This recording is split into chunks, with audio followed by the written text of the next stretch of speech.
Every week, a beggar woman would visit our house. My entire family feared her curses, so they gave her whatever she asked for. One day, she made an unusual request. Looking at me, she said to my father, "Make her my daughter-in-law." I was shocked when my father agreed.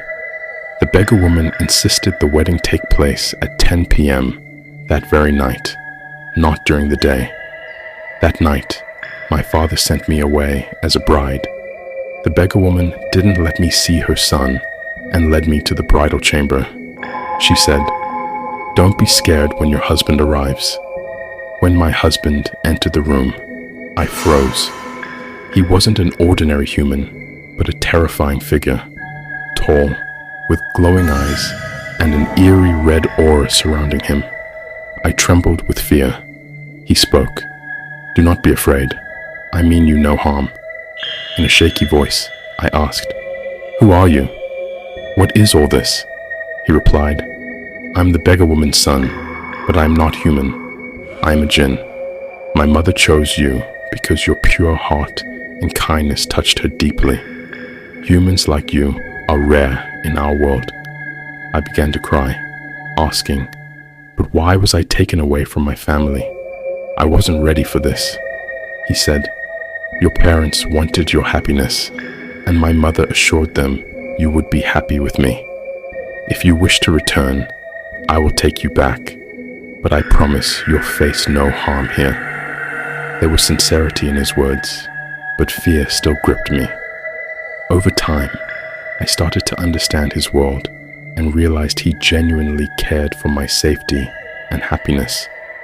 Our story didn't end there.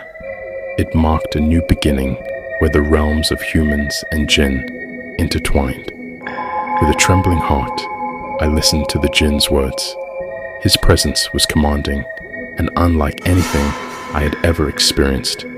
He introduced himself as Zaroon, the prince of the Jinn. He said, "You were brought into my life to bring light into my darkness. But if you do not wish to stay, I will take you back to your family." His tone carried a gentleness and truth that left me speechless. Gathering courage, I said, "I need time to process all of this. It's too strange and new for me."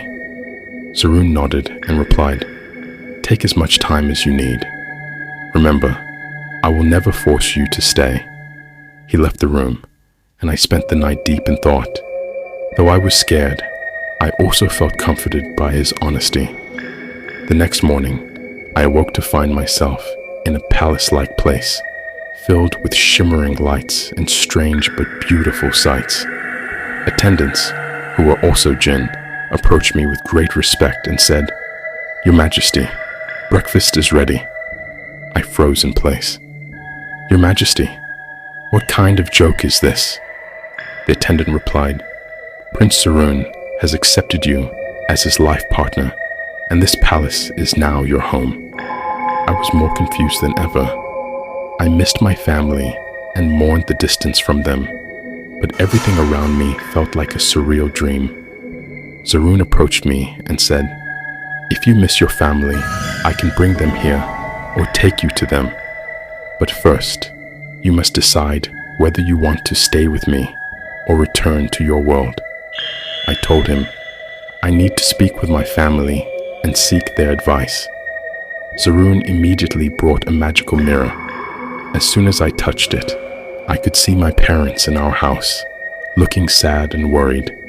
Zaroon said, "Speak to them. This mirror will carry your voice to them." I called out to my parents, startling them. I told them everything. My father wept and said, "My daughter, we agreed to this for your happiness, but if you are unhappy, come back." Hearing their words brought me peace, but Zaroon's honesty and devotion had already begun to touch my heart. I asked for more time to make my decision,